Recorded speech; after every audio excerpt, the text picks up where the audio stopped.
Chat batty girls, boys and everything in between. Welcome back to another episode of Antics with Ash. Or if you're new here, just welcome. I'm so happy you're here. So today we're going to be doing another little solo pod. Guys, I actually felt so nervous for my first solo pod last time. And I did it. Who knew that I could chat? I mean, you all knew. I didn't know that I could chat shit for an hour straight without literally, it was literally like no break. No break. Club, another club, taxi.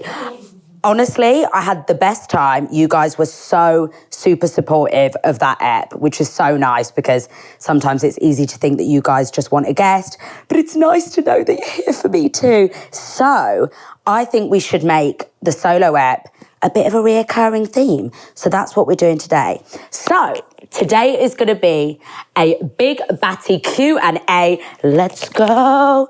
Okay, I put a question time out on my Insta last week.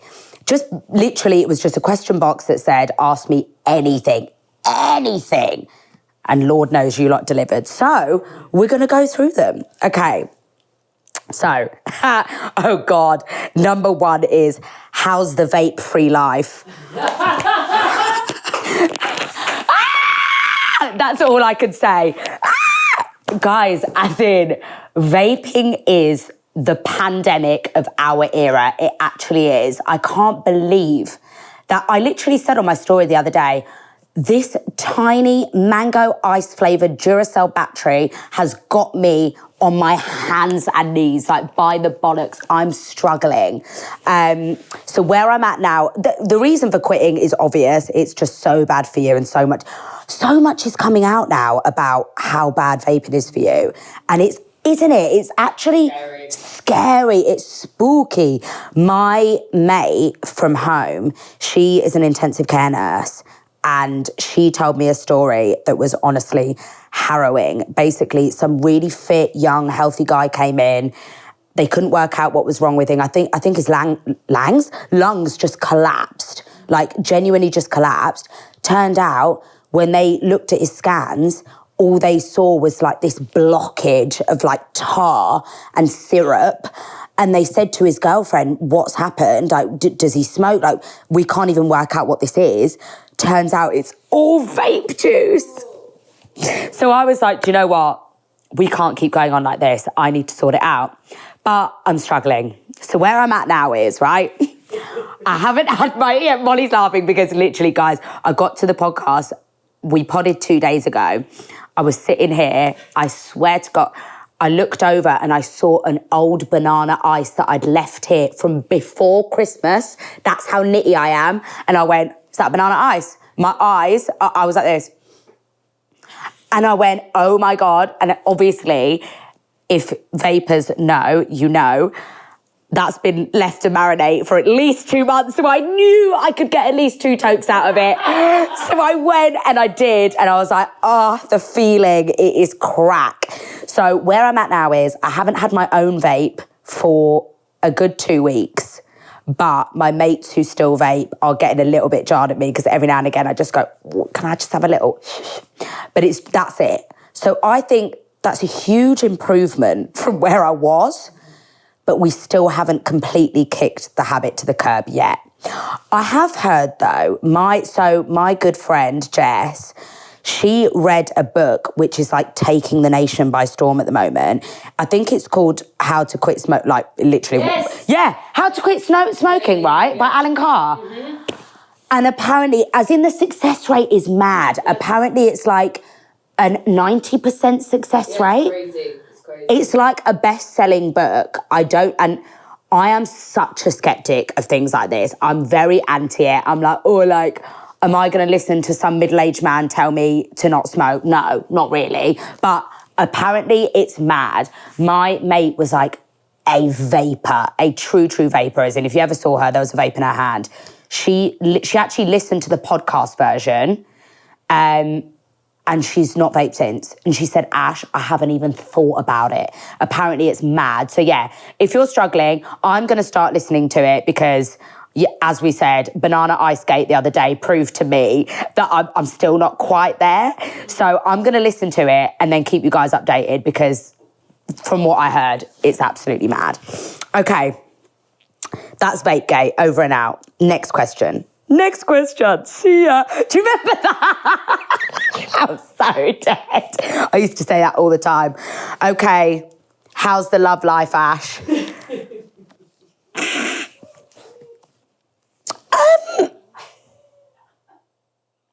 Next question. You know that meme from Hey Arthur where it's just like the fist and it's just like going like that? That's how I feel when people ask me. It's actually so jarring. I don't know if you guys feel this, if you're single girlies. Like, when you bump into someone that you haven't seen in ages, the first thing they want to know is, like, well, how's the love life? And I don't know what it is. That is the one area of my life that's consistently in tatters.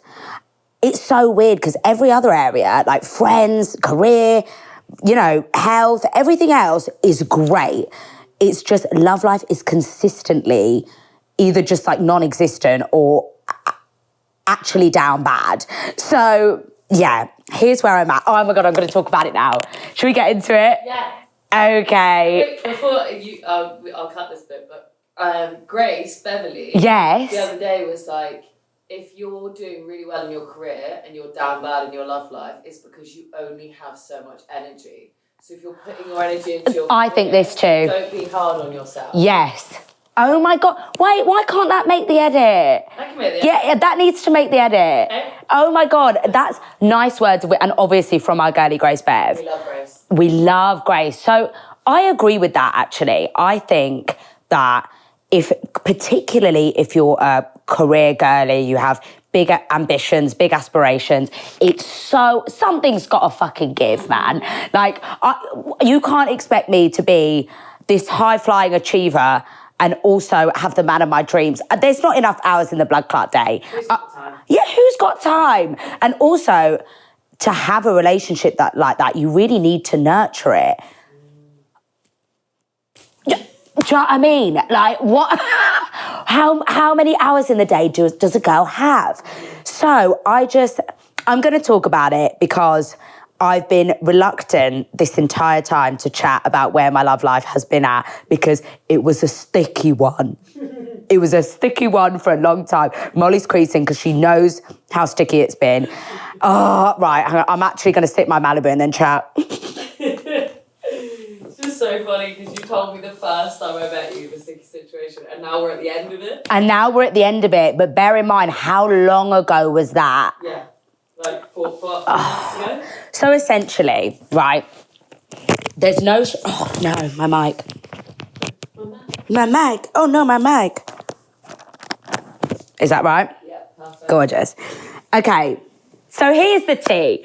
Essentially, I was seeing someone on and off for pretty much the whole year last year, which may come as a surprise to you because I feel like all I've done is talked about, like, thinking sweet ones are fit and this and the other, which, i.e. Philly, which probably isn't ideal, but I need to explain. I can explain.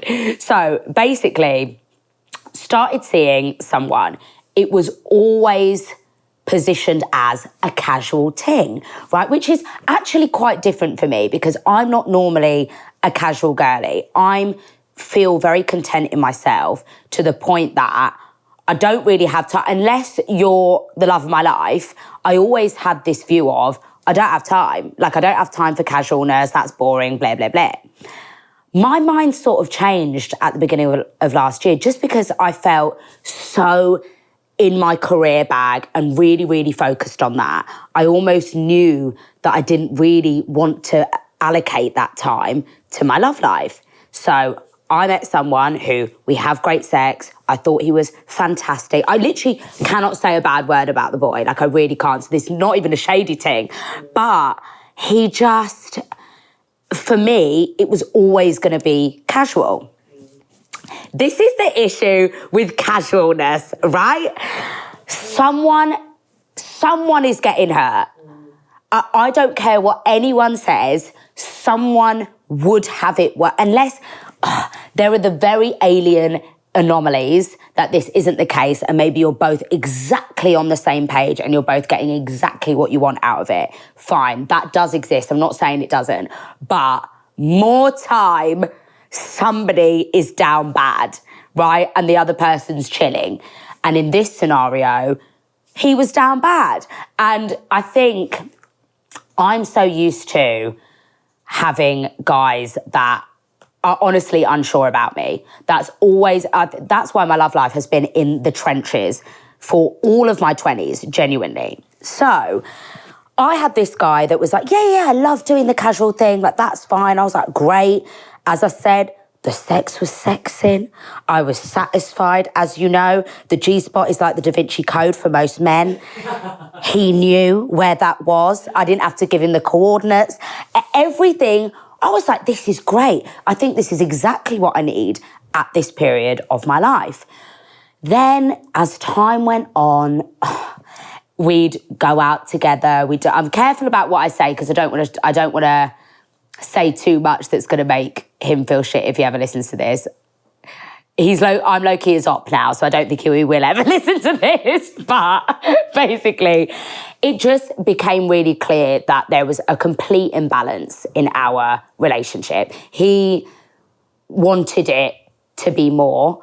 I was trying to be as honest as I could be throughout as well. I was like, I still just don't feel that. I feel that something's missing and I can't put my finger on what it is. But when you know, right? You do just know. And my mind kept changing, you know. He was such a positive person to be around, and also just really unapologetically told me how much he liked me at all times.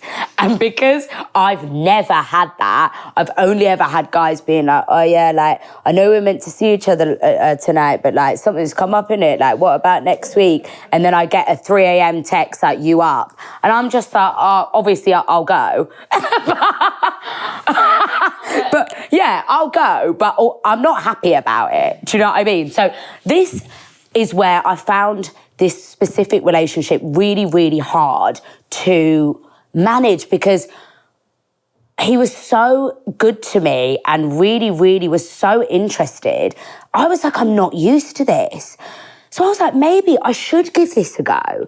So much of me was like, even though I don't feel 100% there, maybe I don't feel as into this as he does, I really want to give this a go, because this is someone who is literally showing me how much they give a shit. And I don't know what that looks like.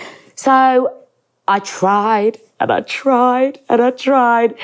And eventually it just wasn't it, guys. It wasn't it. And I think I was kidding myself into kind of just prolonging it. And the more you do that, the more he was really getting in his feelings, because he's feeling unwanted, because he wants something more. And honestly, if there's any takeaway I have from this situation, it's don't be in love with the idea of what somebody could be. You are wasting your blood clot time, because they are not that yet. And maybe they'll never be that. Don't have this idea of somebody and then be like, oh, if he just did this, maybe if there was a bit more of this or this, he'd be it. But the fact is, you have what he is now, right? That's what you're working with. So that is the main thing that I've learned from that situation coming out of it. I think I tried so hard to be like, oh, but finally, this is a guy who's not taking me for idiot. I should make it work. No, let's raise the bar. And I think that was the issue. The bar has been in hell for a very long time. So if there's anything that I can say, he has raised the bar for sure. So now I'm no longer just like, oh, you know, if he actually texts me back and says he likes me, he's the love of my life. No, that's bare minimum. So the bar's just come up here, which is nice. So yeah, that is all I can say. If you're confused about a situation, if you feel like you've given it your all and it's still not quite it, it's not it, unfortunately. And that doesn't mean it can't be it. It could be, but it's not it right now. You all need to go away, have some experiences, come back. I also know mates that's happened to. So a really good mate of mine from home, she had a long-term boyfriend. They broke up. When I tell you, the breakup for her, I've never seen a friend down bad like this. She was inconsolable for a month. And I remember thinking, fuck, I actually don't know. I feel like I'm a ray of sunshine to most of my mates, right? And I was like, I actually don't even know if I can fix this. Like, no matter how many jokes I crack, no matter how much I take you out and give you the best time at the club, she was down, right? And she basically went away, had a real, like, just coming into her own moment. Both of them did. And they came back and actually got back together 6 months later, and now they are in the most fantastic relationship. So it's not unheard of for that to happen. So don't think that that's also just like it forever. So I just think, yeah, if any of you guys are in a sticky, icky situation like I was, you need to call it quits, right? Nobody's got time. And do you know what's rubbish about it? It's that for me, he was that. For me, he was a real, oh my God, okay, boys can be like this and they can be this attentive. And it was, you know, that classic, it's so cliche, but that if they wanted to, they would. Oh my God, nothing is truer. As in, I could have said to him in the middle of the night, I need you. And he'd be like, I'm on my way. Like, no questions asked. And I've never had that in anyone I'm seeing, really, to that extent. So it just showed me, okay, that is actually facts. If they wanted to, they really would. So I think it's just so nice that for me, and I should, do you know what? I should probably tell him this, because I actually haven't told him this. And obviously for him, what's so shit is, for him, I am his op. And I get it. I am, to him, what so many guys have been to me, which is confused, on the fence, not fully there, not interested, which is so shit, because for me, he's been integral to my raising the bar, but I obviously haven't been that for him, which is shit. So I actually, do you know what? This has made me think I actually might send him a little message. We're not speaking at the moment, but I might actually send him a little message and just let him know that that's what he did for me. Yeah. So, I mean, I want you guys also, tell me about your love woes and troubles. As in, like, leave some comments, because we can address them when we do just Antics with Ash solo, right? Okay. Yeah, let's talk about this. Letting people down. Do you know what? Genuinely, I think letting somebody down is far worse than somebody else ending it with you. Right? As in, it is so difficult. It is heart-wrenching. And I can't even explain to you, at least, right, when somebody takes you for a dickhead, you have this bit of anger, right? There's this bit of like, fuck you, I'm going to bounce back. I'm going to do a Britney. I'm going to shave all my hair and eat nothing but Haagen-Dazs for a week. But then I'm going to be the most lit bitch you've ever seen. Like, you really go through these motions, right? Letting somebody else down is nothing but bad vibes. It is nothing but bad vibes. You feel an immense amount of guilt. You're hurting somebody else from the process. Like, I can deal with myself being hurt. Fine, right? I literally will go and see my friends. I'll go out, I'll hit the club. I'll go through whatever existential crisis I need to go through, and then I'm coming out of it on top. That's fine. To know that you couldn't be what somebody wanted you to be, to let them down, to break someone else's heart is 10 times worse. And it's so hard to do. And I'm going to give my 2 pence here, because in this situation, I did not do it well, I'll be honest. I am the epitome of avoid.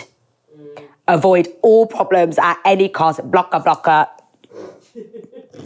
So this is what I did, and let's learn from Ash's mistakes, okay? Because what I did was, so I went on a Caribbean cruise. The end. Nah, so what I did was, right, this is actually facts. I went on a Caribbean cruise for New Year, right? It was New Year and my birthday. They're like a week apart. My birthday's the 5th of Jan. Horrible birthday date, by the way. I might try and change it.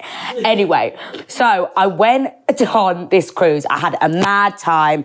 My aim was to just let loose, have so much fun for the new year, come back and feel like ready and raring to go.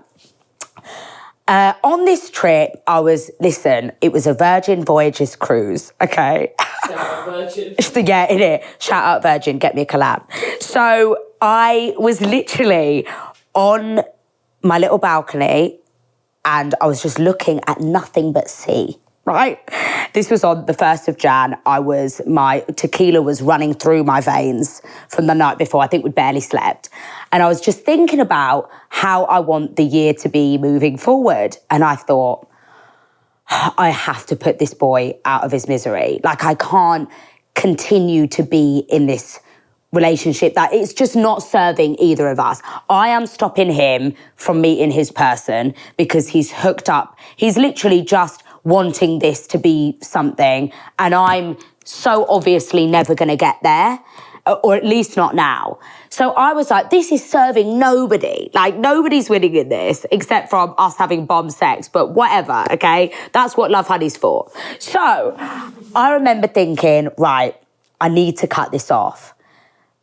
Now, I avoid confrontation at all costs. I'm not a confrontational girly. I'm just not. I can't.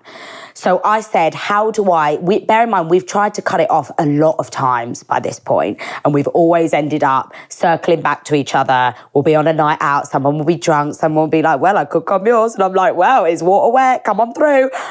Right. So I said, how do I avoid us just constantly repeating this pattern? So clever Ash went, I just ain't going to speak to him ever again. Which, by the way, I'm so not proud of. That is the most hellish way to deal with anything. Like, I just ghosted. Because in my head, I thought, when I get back from holiday was like a grace period. When I get back from holiday, he is going to say, oh my God, you're back. Like, when can I come over? When can I see you? Because that's how we worked. Like, it was immediate. If I went away, I would see him, obviously, when I got back. And I remember just thinking, am I going to have the willpower? It's January blues. It's grey, it's cold. He's going to come and say, do you want me to rock your world tonight? I'm going to say yes, right? Because I have no willpower. So I said the best thing to do is air it. I'm just going to pretend this doesn't exist. And then hopefully enough time passes and he's going to be mad at me. And then by that point, it will be easy to cut it off. That is what happened, but that's, a very, very bad way of going about the situation. He ended up sending me a big message, really upset, and rightly so. I've been a bitch, right? He was basically just like, what is going on? Like, are we just never going to speak again? And I felt really bad. And this all just only happened last week, by the way.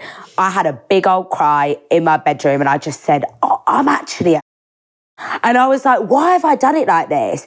And we ended up having a big conversation on the phone. I said exactly how I was feeling and we ended it fine. And I was like, I could have done this on the blood clot cruise. Why did I put someone through absolute hell for weeks, ghosting them, to have come to the same conclusion? So essentially, communicate. Just grow a pair of bollocks and communicate. I was just a scaredy cat, honestly. And that's why I could have called him weeks before I actually did. But here we are. We're learning from our mistakes.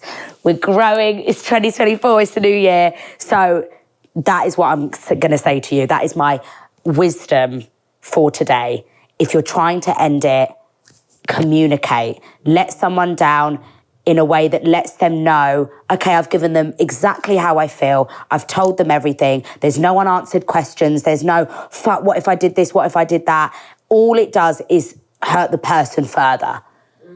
You know, it's like, it does. So just say it, be as honest as you can be. Obviously, you know, if you're like, I don't want to date this man because of his receding hairline, don't kick the man while he's down.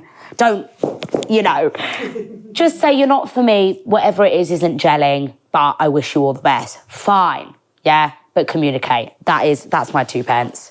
So that's our little relationship segment, done and dusted. We ain't talking about that again. I did go on a date though. You didn't tell me this. I didn't. I went on a date. It was good. I went on a date. I feel, do you know what? I'm not putting pressure on it. I'm not going to put pressure on it. But let me tell you, he was a sweet thing. So that's that. We had a really nice time. We went for really nice food. And now I feel back in the saddle. And with my bar here and not here, which is very exciting. So basically, I love that we've actually spoken about this at the beginning of the year, because now every solo pod, we could have a little back and forth and I can give you updates. Single diaries. Single diaries. And I can give you updates as it goes. Being single is fun, man. It's really fun. And you learn so much about yourself being single, honestly.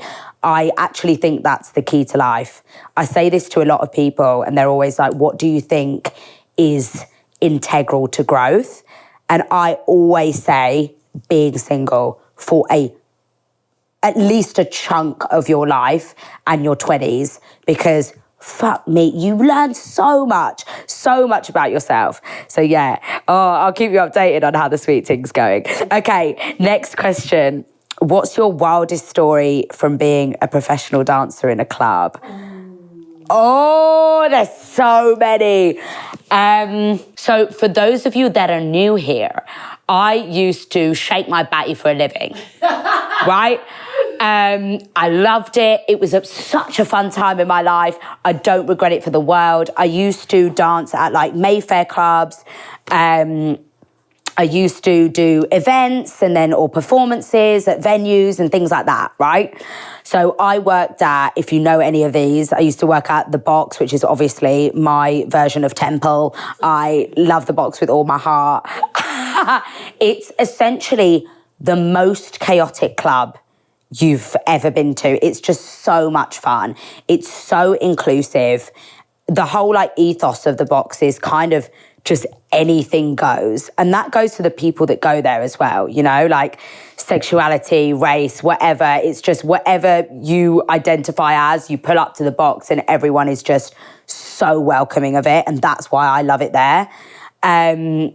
Like the sickest drag queens, performances. It's a show venue, right?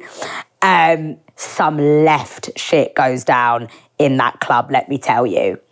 In fact, I'll tell you about, oh my God, this is mad. I'll tell you about my first night working there. I didn't know what The Box was about. Okay, this is actually mad, buddy, you're gonna die.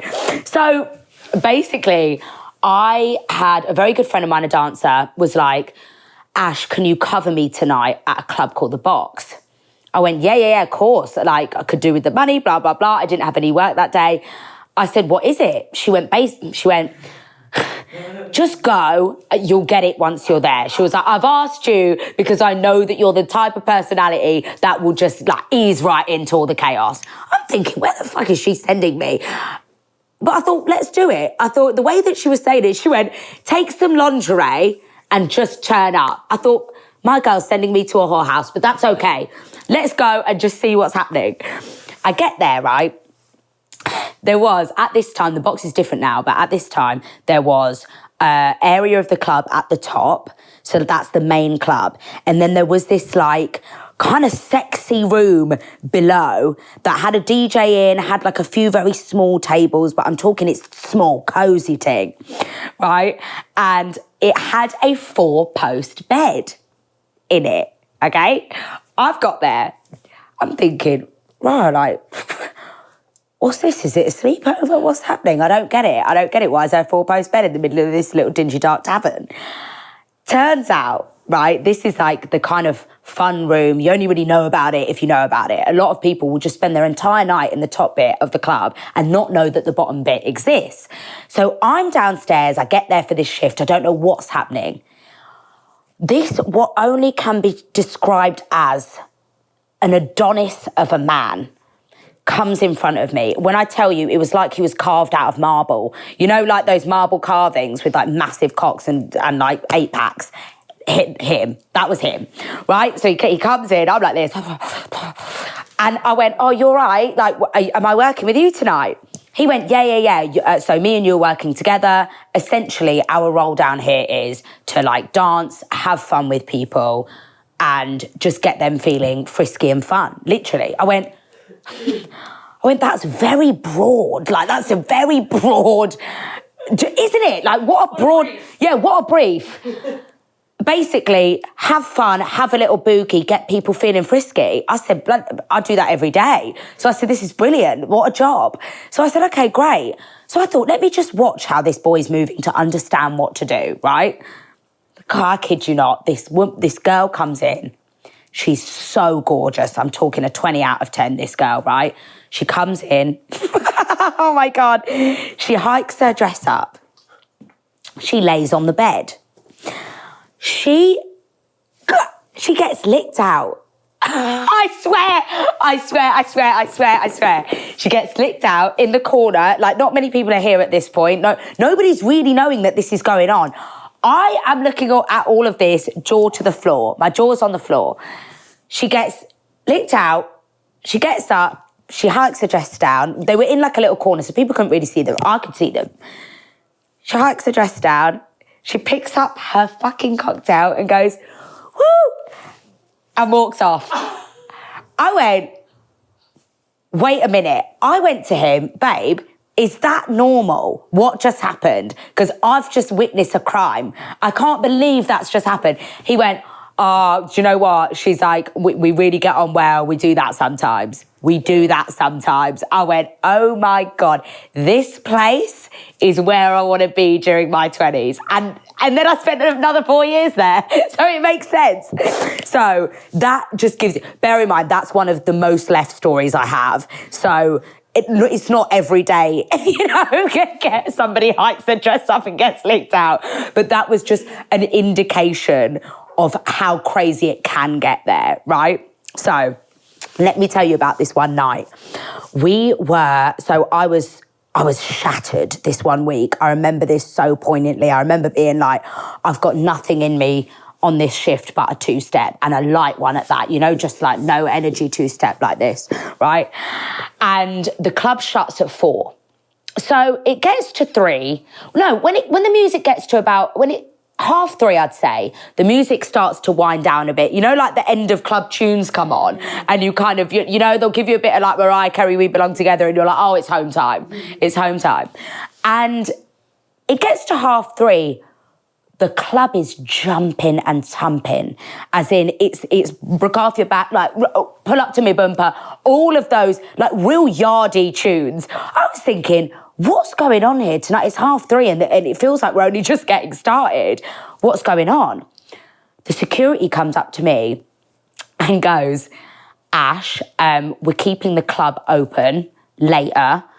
I'll explain all, but basically Rihanna's there. I went, sorry, sir, Rihanna's just there. He went, yeah, Rihanna's there. I was like, right. He went, you need to go over and dance with Rihanna, like just like dance in her vicinity. We want her to make sure she's having a good time. I thought, no pressure. The pressure is getting worse. You've just told me at the end of my shift to go over to Rihanna and dance for her. I thought, I am in the metaverse at this point, right? I thought, okay, I've got to show out now. Like, I need to pull it out the bag. I've walked over. Rihanna is there. 3-piece suit. Oh, she's just sick. She's just so cool. Is it like everything about her is so sick. 3-piece suit, hat. She's smoking a joint. Nobody's told her to not smoke a joint because it's literally Rihanna. So everyone was like, yes, smoke a joint. See if I care. She's there blazing it up in the club. I'm going over. Oh no, not my mic. Right. We're back. Right, she's blazing it up in the club. I go over. I'm like giving it some. Boom, boom, boom, rat-ta-ta. All of a sudden, you're going to die. Pour It Up comes on, as in her song. Pour it up, watch it all fall out.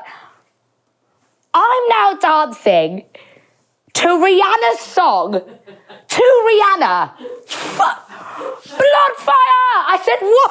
I said, what is going on? She's like looking over, doing eyes like, I'm thinking I can't, do you know what? I could pass away tomorrow and everything would be blessed because I have this story to tell. And yeah, so that was my craziest, I would say, story from the box, bar the licking out one. Oh, you take your pick. They're both actually equally as chaotic as each other. They're what? I'm going to make them both into two. Oh, Lord knows. So yeah, they're my stories. Do you know what? This makes me realise I've really lived a life. I really have. Okay. Next question. Lol. Are you into girls? I get asked this all the time. So I had this conversation with Georgia Wood, actually. She came on. Yeah, we had... Yes, oh yeah, and Maddie, yeah. Right. Am I into girls? Here's my straight ruler. Mine's like this. See what I'm saying? See what I'm saying? So basically, sometimes, some of the time, I do... Yeah. I just think everyone's a little bit. It's a spectrum, no? It's a spectrum. And I also think, how boring. Like, I don't think I could ever fully say that I was fully straight. I've only ever dated guys, and I would say for the most part I am interested in guys, but Lord knows, I've had some nights in the box when I've been getting it down with girlies. So, yeah, for those of you that want to know, or that want to hit my DMs, that's where we're at. You could make it a that, for all we know. So, yeah, and do you know what? It was funny because I never used to talk about sexuality. I always just used to be like, oh, I'm straight. I only date guys, so I guess I'm straight. And then I used to, especially through nightlife, I think, where so many people that work in that nightlife scene, in that creative scene, are just so fluid, that I was like, oh, I remember coming home once and being like, I saw a girl tonight that I fancied so much. And I couldn't work out if I just thought, you know, like girls appreciate girls. You know how like the bathroom of a club is just girls absolutely rimming each other. Oh my God, you look so, babe, I love your hair. I've known you for all of 30 seconds and somehow I know your life story and I've told you that your hair looks the best I've ever seen it. I don't know you, right? So I was like, is this just kind of me having girls' bathroom thoughts? Or do I actually think she's fit? And then I came away and I realised, no, I actually think she's fit. And then I made a little vow to myself to explore that if I feel that I want to. So, yeah, I've explored it a bit. I haven't fully done a ting. I've done like bits, but not a ting. But I would. So, yeah. That's where I'm at. That is where I'm at. Sexuality is such a funny thing to talk about, isn't it? Because I feel like people, I mean, I especially surround myself with so many just like fluid, everyone's into everything. Honestly, my mates could be into whatever, God knows what. So it's just such a funny thing. But I really would just encourage yourself to just be fluid and honest with yourself. If you feel like, ooh, I've had a bit of a tickle for something, do I want to explore that? Explore it. There's no time like the present. Explore it. We've got no time to waste, guys. You have one life. Imagine sitting there on your little rocking chair when you're 80 something and you're like, I actually think I want to lips a girl. It's too late. It's too late. Your wrinkles are deep set and nobody cares anymore. So do it now while you have the curiosity. That's all I will say. There's one which is, did you know about Danny and 10? Ooh. Did you know about Danny and 10? No, right? No. I did, as in, guys, when I tell you, in the house, people perpetuated the narrative when we came out of the house. The audience did. For us that were in the house, I did not see that. Genuinely, that has come so out of left field for me and for all of us in there, I kid you not. Maybe in Danny and 10's mind, it hasn't. I don't know. I mean, 10, as we all know, is like the peggiest thing to have ever walked the earth. So I'm sure no man looks at 10 and thinks, nah. Do you know what I mean? But Yeah, I was shocked. I actually messaged her at first, because Ten's a joker, right? She likes to fuck about. And I thought, are these two just playing a big old prank on everyone, including us on the show? And I kept seeing these pictures of them hanging out, this, that, and the other, and I thought, wait, is this true? Is this actually happening? And I messaged Ten and I said, bro, is this actually a thing? And she went, yeah, I know, right? And I was like, no. Like, I actually did not see this coming at all, but I can't tell you how here I am for this. I've been saying to Ten, drop the rappers and get yourself a nice gamer boy. And that's what she's done. And it makes so much sense. So yeah, I did not know. I was shocked, but I'm so glad they're a ting. Honestly, may their love blossom. Let me just tell you one thing. I think you lot are actually doing Danny Aaron's a disservice at this point. The fact that everybody can't believe that it's real because Ten is such a good-looking girl. What are you saying about my man, Danny Aaron? That boy is charming. He is. And you won't get it until you hang out with him, but he is. And also, he's a successful bad bee. As in, the boy retired his parents. I don't even know if I'm allowed to say this.